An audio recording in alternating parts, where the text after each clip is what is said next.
is happening, YouTube? It is Todd here with Unwrecked. I am going to change the format of my videos just a little bit. I normally start my videos out with some footage of the cats because they are part of the channel and a lot of you are cat lovers.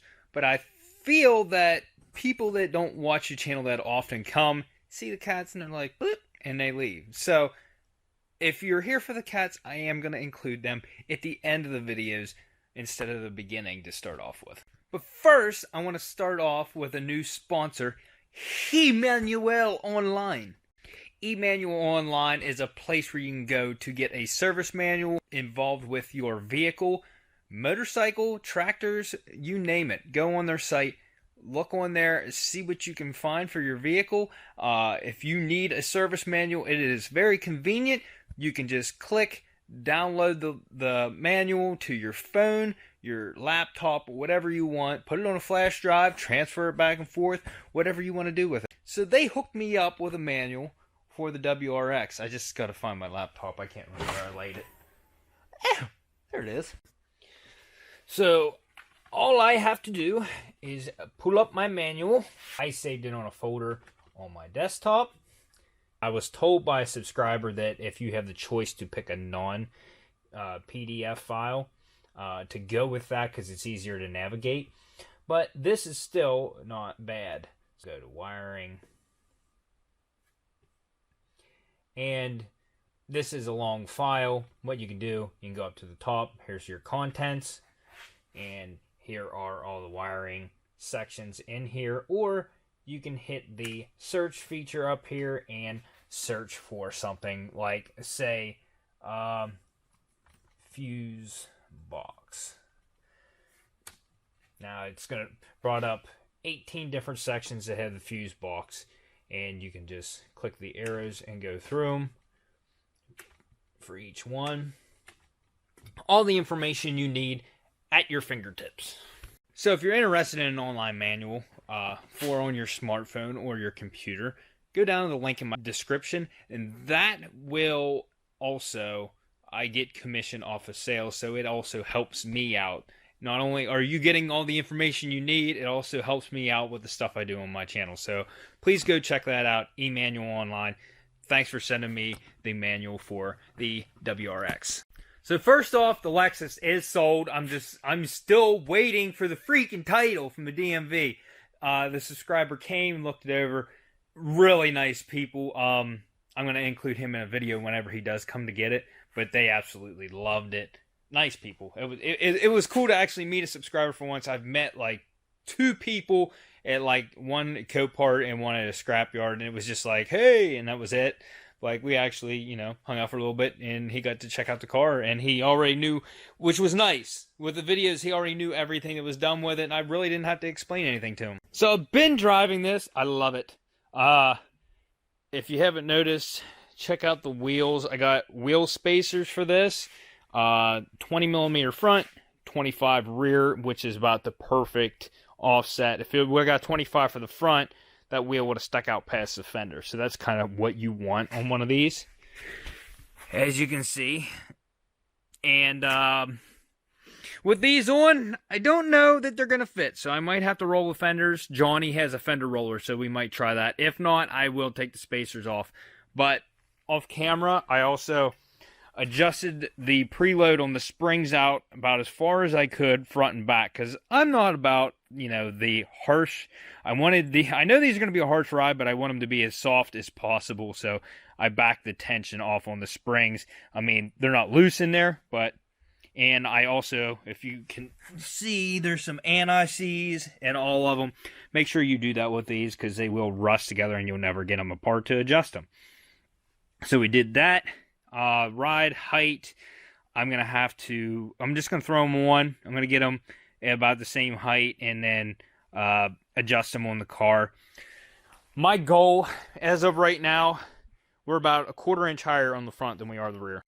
So on the front, we're about 26.5 inches, really close, right there, pretty close to 26.5 inches. On the rear, we're about 26 1/4, not even quite that, 26 1/8. But yeah, my goal, we're going to drop it 1 inch in the rear and 1.5 inches in the front. So that'll give me about 1/4 inch lower in the front than what we are in the back. With that being said, that's going to drop my clearance down from about 7.5 inches to 6.5 inches. Well, 6 inches, which is about an average height. Ha! But I think it's going to look a lot better. And there's other things that I did on off camera I kind of want to go over real quick. First off, whenever I lower it, I'm going to need my jack to get it off of the lift because we're just hardly clearing right now. So that's going to be fun. The other things I did, really upgraded the modernization of the interior, and I like it.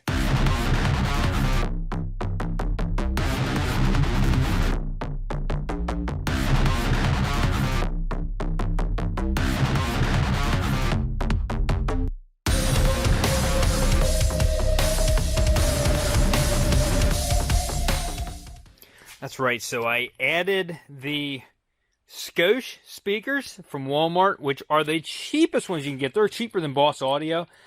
These have 6.5s in the rear, 6.5s in the front, plus a tweeter. So I put 4 6.5s in. The original speakers did not look bad, but the original stereo width was horrendous. Even with the original radio in, the speakers still sounded horrible after replacing them. But after putting that dual touchscreen in, this thing sounds awesome. I was actually going to put subs and stuff in the trunk, but after hearing it with the new stereo, I decided I did not need subs. Also included a boost gauge, and I got antsy and I didn't want this side primered anymore, so I went ahead and spray painted it. Downside to spray painting it, especially black, is you see every imperfection. My bodywork, I did all this down here. This looks wonderful, but I did not notice that there were dents up here until now. And the black really makes them stick out, but I'm not really worried about that. They still look really good. The front door looked pretty decent, and there's still like swirl marks from sanding and stuff, so there's still work to be done before I go ahead and seal these over. As for a boost gauge, they tell you to run it in with the diverter valve, which you just put a T in, plumb it that way, and trying to make a video here. Well, I'm trying to come in the house. So for a diverter valve, you have to run a T-fitting in, and I put clamps on there. You probably would not need those, but I just did it anyways. Extra precautions to make sure that this is working properly. So then I ran the hose in through here. I took the window cowl off. You probably cannot see it, but I put a rubber grommet in that is the same size as, I actually had to put a little bit of lube on the tube. I had to put a little bit of lube on it to slide it through the grommet so it's tight in there, it's watertight. Ran it down through the cowl and into the inside, and you don't even see the lines. They come out right at the steering column back here. And the wires that came with the boost gauge run in over here, and there's a fuse link into the fuse panel that runs that with ignition power.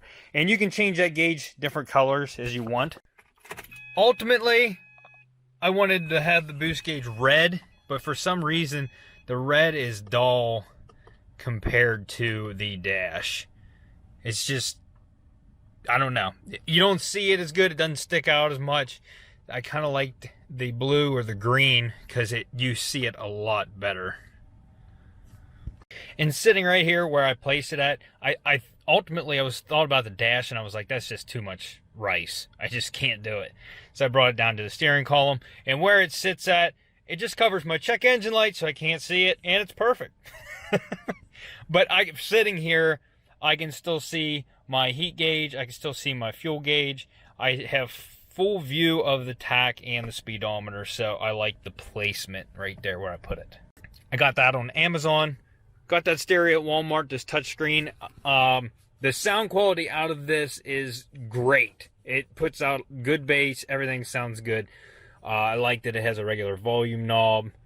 The volume knob's responsive. All these buttons work good. The touchscreen is, yeah, it's okay. You have to push pretty hard to get response out of it. If you just see, if I just tap it real quick, so you actually have to put some pressure on to get the touchscreen to respond. But it looks good in there and it performs well. It doesn't have the screen mirroring like the one I put in the Scion, but I like it. And the wiring you see in the back seat, that's the rear view camera. I haven't put it in yet. I have to run that back, run a wire to the reverse lights, and I have to mount the camera. I just threw the wires in there for right now. They're hooked up to the radio, so I do not have to take the radio back apart to do it. I'll get to that later. I'll probably do it off camera, but this will have a backup camera. I have a backup camera and everything now. But let's get on with these coilovers, because I feel like this is going to take me most of the day till I get all my settings done and, you know, possibly have to roll the fenders or take the wheel spacers off. So, I'm going to loosen the lugs now, and we're going to put it up in the air.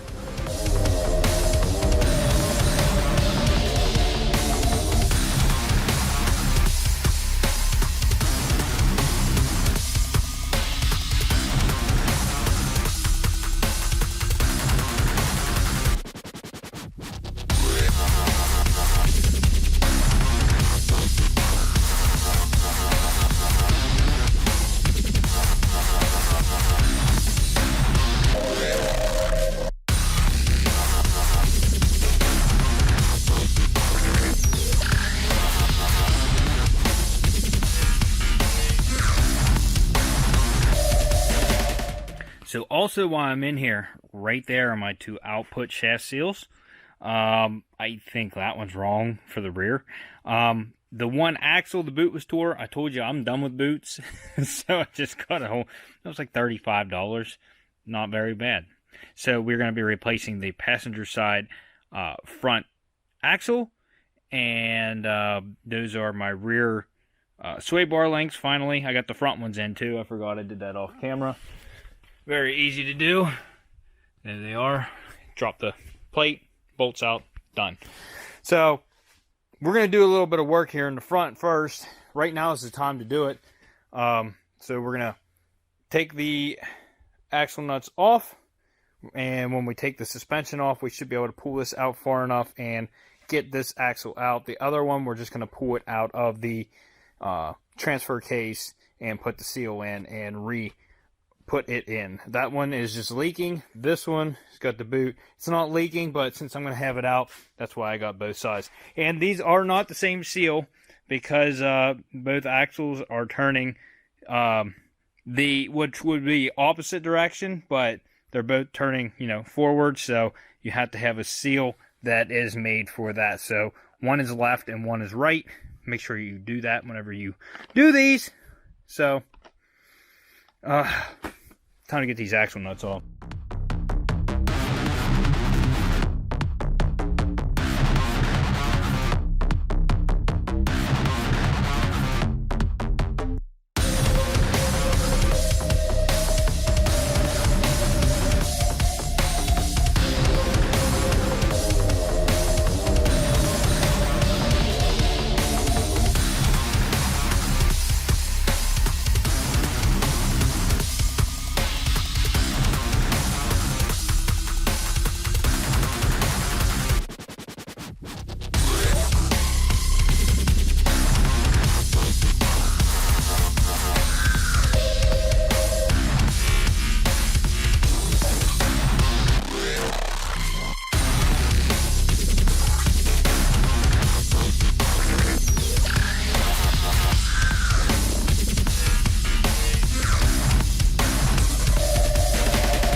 Now, it still looks like we're at monster truck status, but I want to see how this settles after we set it down. Now, I did have to tighten the spring up just a tad because it was pretty loose. after putting it on there and it had pressure on it downwards, the spring would jingle in there. So I had to tighten it up so that there was no free play in the spring. And it was only like maybe like 6 turns with the spanner wrenches. Let me go ahead, finish the other side. Then we will start on the back. I'm going to go ahead and do them all right now.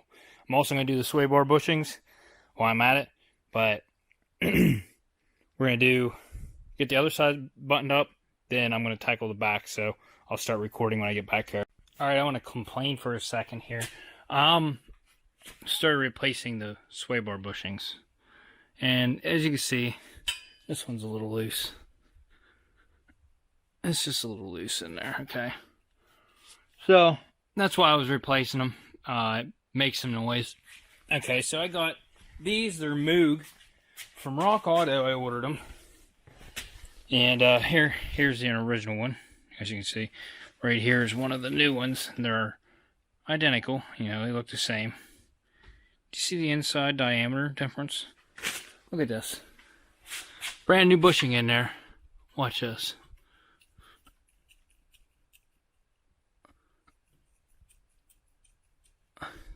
That's going to make more noise than the old one. So, I think I'm going to put the old one back in. And I already used these, so I mean, I can't really return them now. But, yeah, just a word of the wise, Moog. These are supposed to be for the WRX. I would not order these. What's the part number on these? There you go. Don't get these.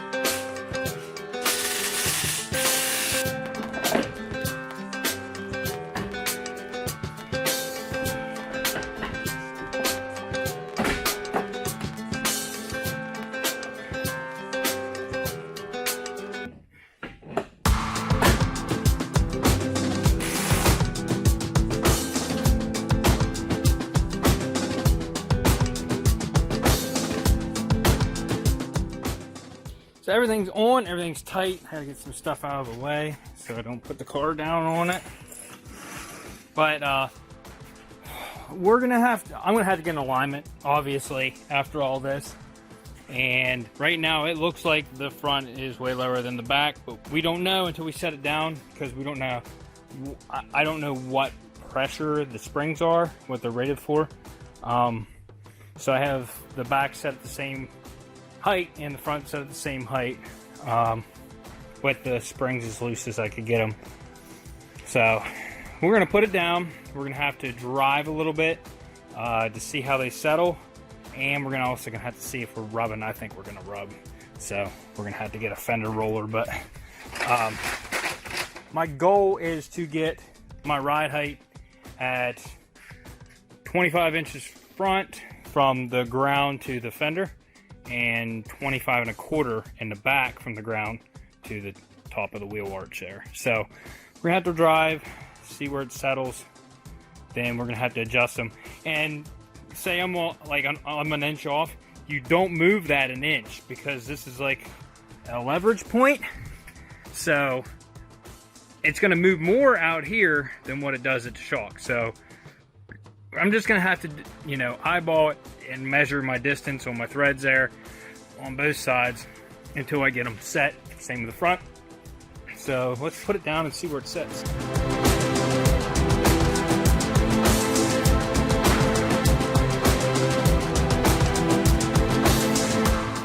So the front's looking pretty good. I don't know how much further I need to go. I need to get a measurement.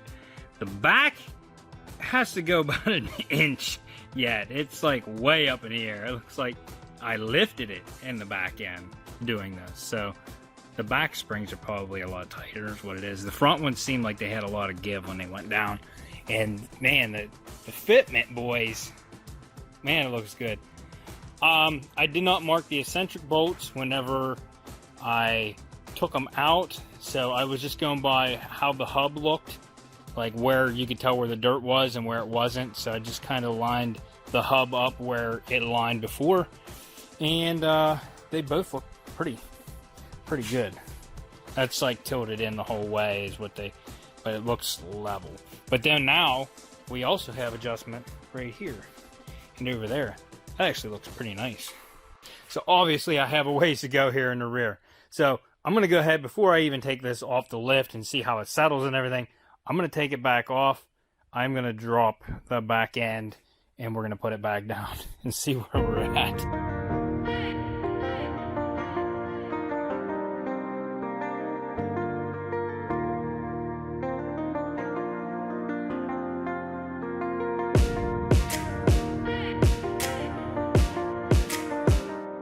So I'm a little disturbed, and it's for good reason. I did not get it to adjust down that much, and it stopped, and I thought it was locked up, whatever. It was like messing with it, so I started turning the top, and I was turning it. All I was doing was spinning the spring. It wasn't turning the collar that actually adjusts it. So I went to the other side, did the same thing, and it went down and stopped.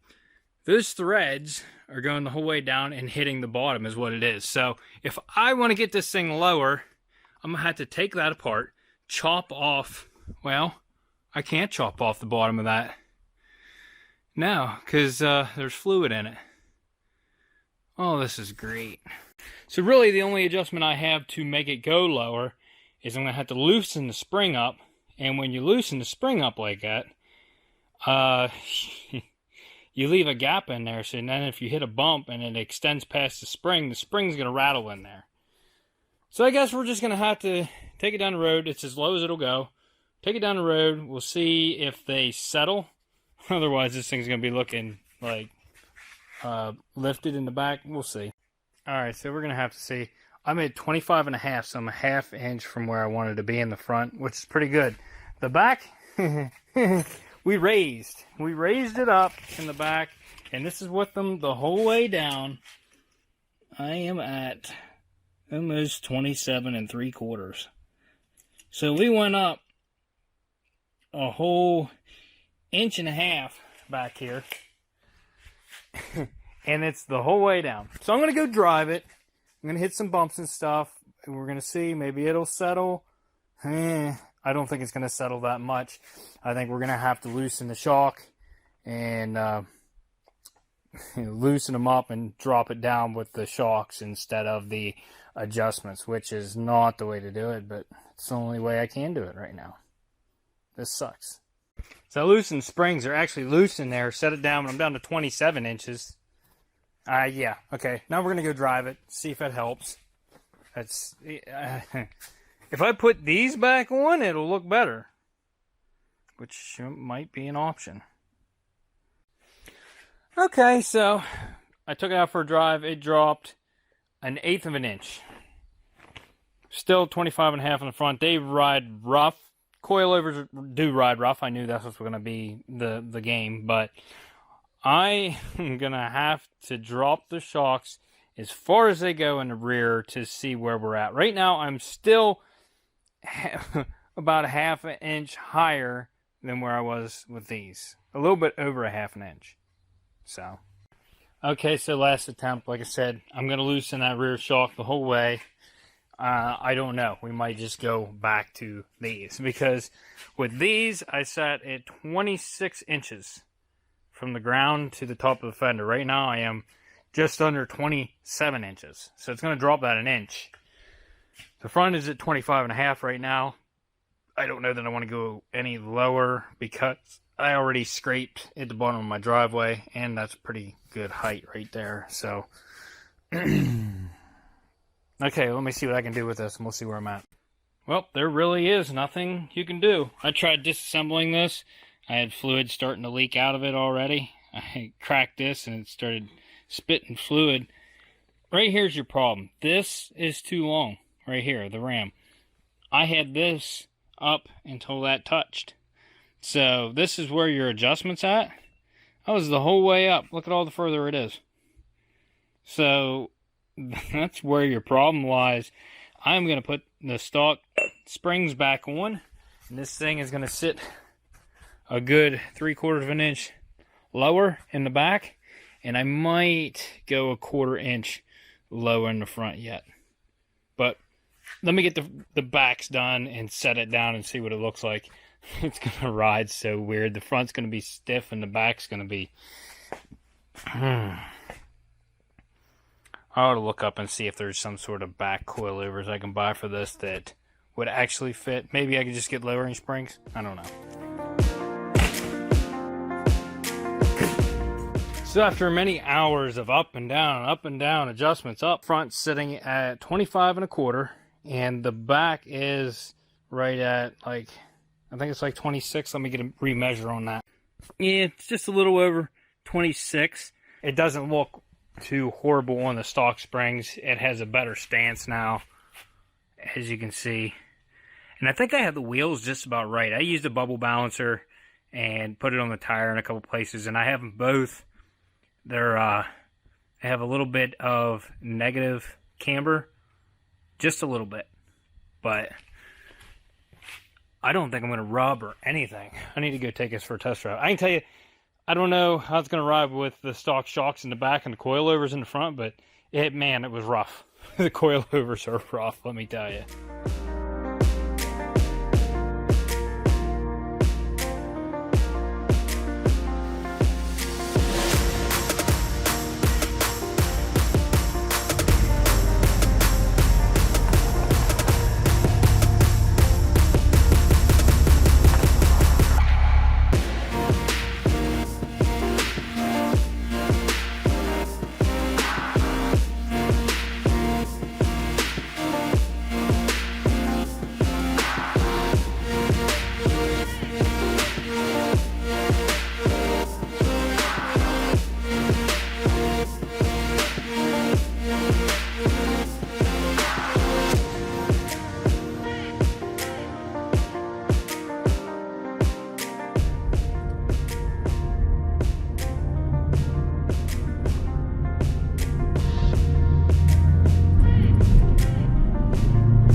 So there you go. To me, that is, honestly, I love the look of it. It rides good because I drove around with those on, the lift kit, and it was very rough. In fact, it was almost like, to me, I'm like, it kind of took away from the enjoyability of driving it.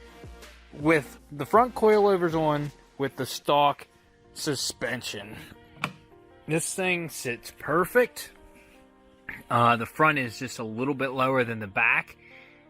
This is with wheel spacers on as well, and the ride quality is harsh but not overbearing. Like it's tolerable, honestly.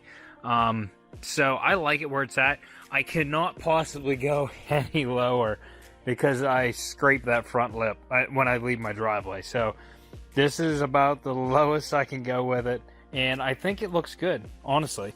I know it's dark out here and it's hard to even see, but I'm like, my front bumper is maybe not even 5.5 inches off the ground with that lip on there. So whenever I do go to color this thing, I'm not gonna color match the front lip because it's gonna get scraped. And if I do that with Plasti Dip, it's going to scrape it off, and then it's going to look like crap. So I'm going to leave it black. And there's a couple other things I'll do to, just kind of like set it off. But yes, I like this look. This looks really good to me. In Maxpeedingrods, you guys need to go back to the drawing board and figure out how to make these coilovers the correct way, because obviously these things are too long, and maybe try testing them on a vehicle once? I don't know, that doesn't seem like too much to ask for, but that's just me. But all in all, even though I messed with that suspension all day, it was pretty much a successful day. I got some parts fixed on this, I got some leaks fixed. I still got the ones on the rear diff. I'm having trouble finding those seals. Once I find them, I will be replacing those as well. But so far I've fixed everything with the car that I didn't like. The main one was the radio. The radio just flat out sucks in these Subarus. So if you do get one of these, plan on putting a stereo in. It sounds so much better. You probably wouldn't even had to put the door speakers in. The stock speakers, let me show you those. Those actually looked half decent. None of them are blown out, and they're almost like a carbon fiber weave kind of stuff. They're not cardboard, and yeah, they're not bad at all for the stock speakers. It's just the stereo just sucked. So Maxpeedingrods, yeah, I appreciate you sending me the parts, but if you don't make a good product, you might not want to send it to me, because I am going to give you my honest opinion on stuff, and even though I got these for free, they're junk. I do not recommend anybody buying these unless you just want the fronts like I did, and it actually turned out pretty good, but I don't recommend it. Like, that's useless. So with that note, I'm going to call it a night. It's going to be the end of this episode. Remember, if you guys need service manuals, EManualOnline. Go there, use my link in the description, and get yourself a service manual for your vehicle. But if you like this video, smash that like button. Consider subscribing. Jack off. Hit that dislike button if you don't know how to turn your jack off. And we'll see you on the next episode. Alright.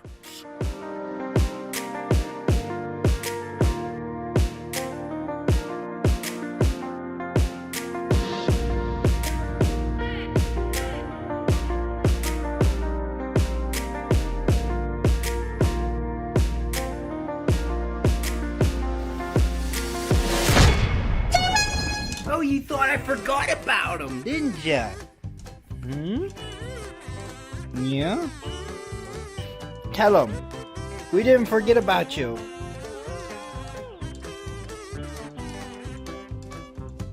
What do you smell?